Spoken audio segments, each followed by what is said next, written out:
I watched basketball last night because two of my favorite teams, Cleveland and Oklahoma City, they squared off, and OKC won by 20. Shai Gilgeous-Alexander Jr. III, he is having another great season. Now, oh, by the way, the Joker is averaging a triple-double. I think he's averaging 31, like 12, and 10. And it's an oh, by the way. We've just gotten to that point where, oh, yeah, those are nice numbers there. You know, the take-it-for-granted triple-double with a big man, averaging 10 assists per game. But Shai Gilgeous, he is averaging over 30 a game. And I'm curious, this would be the third consecutive season averaging at least 30 points. So I was curious, how many players have averaged at least 30 for 3 consecutive years? Bob McAdoo did it, and that was back in the 70s. That was with the Buffalo Braves. James Harden has done it. Kareem Abdul-Jabbar did it. Michael Jordan did it 6 consecutive years. Oscar, he did it from 63 to 67, so I think 4 years in there.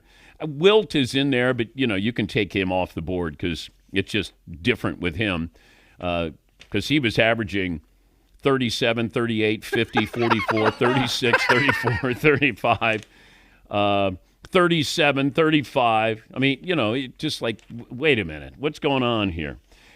Jordan, from 86 to 92, he went 37, 35, 32, 33, 31, 30, and 32 and a half. And you're scoring 30. You're not shooting threes back then. Now, Shai Gilgeous is not shooting threes, at least not known. Like, it's just, if you have to watch a game.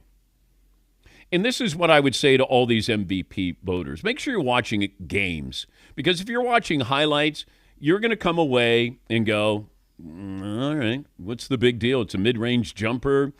You know, you have, I think Anthony Edwards just came out and said Shai Gilgeous-Alexander is unstoppable. It's rare when you have somebody say that about somebody else and say they're unstoppable. You know, there are players that I think are, you can't stop them. You can only hope to contain them. And he might be one of those guys. It's just, he's not going to make the highlights. He's not. And I don't know if that prevents him from winning the MVP. We love style points. We love something that, oh, yeah, and I voted for him. Like, you don't, you know, you vote for the guy and you're like, really? That guy? And there was a late push last year by analysts at ESPN. They thought, you know, even Barkley did, that Shai Gilgeous, I guess, should have been the MVP. And I don't have any problems with that. I mean, he was a really good player for a team that had a good record. Now, with this record, it's really hard to ignore that. And maybe he wins an MVP. There's a couple of things that have worked against him. I said he's in Oklahoma City. You have to find their games. They're not probably prominent. Like if you said to any of these networks, hey, do you want to have the Lakers on or OKC? You're going to have the Lakers on. Plus, he was in Los Angeles, but he was with the Clippers. Plus, he was that guy that was kind of traded, thrown in. Hey, we want to get Paul George. Well, we can give up this guy, Shai Gilgeous-Alexander. I think he needs a nickname. I think he needs one of those that, you know, Joker, Greek Freak. I think those things could help a little bit. Yes, Marvin. Yeah, he has SGA, but Paulie just pointed out it's just an abbreviation. Club Shay Shay is taken already. Yeah, but I would get mixed up with SZA, S-Z-A. Good jumper. Yeah. So I might be thinking SGA, S-Z-A. Yes, Paulie. Yeah, calling him SGA puts a spotlight on how hard his name is to say day to day. And that's one of the reasons he's not easily consumable. Even watching his game last night, if you're describing his game, it's like he kind of meanders around the court, finds his spot, and just pops a jumper. That's it, all day. He makes it look easy. And it's not, obviously, but there's a Kawhi Leonard feel to him that he's not in a hurry. He's not slow, he's not fast. He has his own tempo, his own pace. When Kawhi Leonard used to play and play at a high level, I see that with Shai Gilgeous. Now, I don't know if he's a on-ball defender. Kawhi was a really good two-way player. But I'm watching and we'll continue to watch. And they don't even have Chet Holmgren back. And once you get him, they look like the team to beat. They certainly do. Yes, Marvin.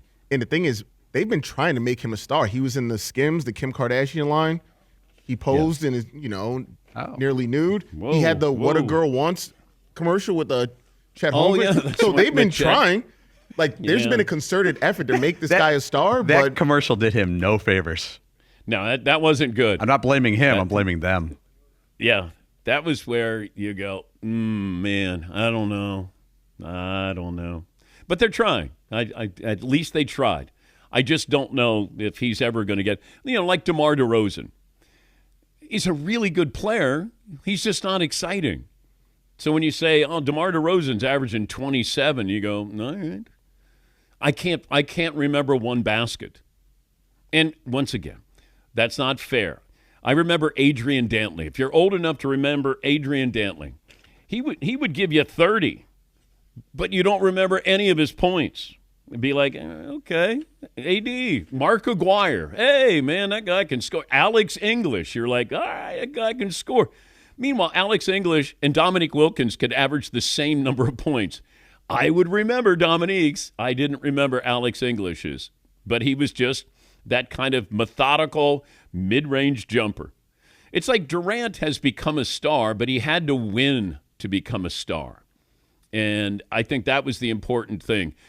Adrian Dantley didn't win. Alex English didn't win. If you win titles, then all of a sudden we look at you differently. And maybe that would change with Shai Gilgeous-Alexander. Yes, Paulie. And if you look at Kevin Durant, he may not necessarily have above-the-rim highlights, but when you watch him play since day one, it's like a guy that tall shouldn't have those kind of handles. A guy that tall shouldn't be able to do everything all over the court. He's freakish in that way. Yes, Marvin. Yeah, like when I was maybe a teenager, guys like Michael Redd, Allen Houston, great scorers, but they weren't on SportsCenter when you were doing highlights. Guys like Stromile Swift and Kenyon Martin, those guys were all over SportsCenter. They were more famous than those guys that were averaging 25 a night. Well, that's when we thought if you could dunk that, then you made the highlights. Or, did you see that highlight? And then be like, this is only 2 points of the game. Stromile Swift out of LSU, I believe. Yes, Seton. Kevin Durant doesn't need highlights because his whole being is he just comes with the word unstoppable. And it's more like if he wanted to, he would score every time down the court. And sometimes you're like, why don't you just do that? Why don't you just do that? But his whole being is a highlight because you can't do anything about it.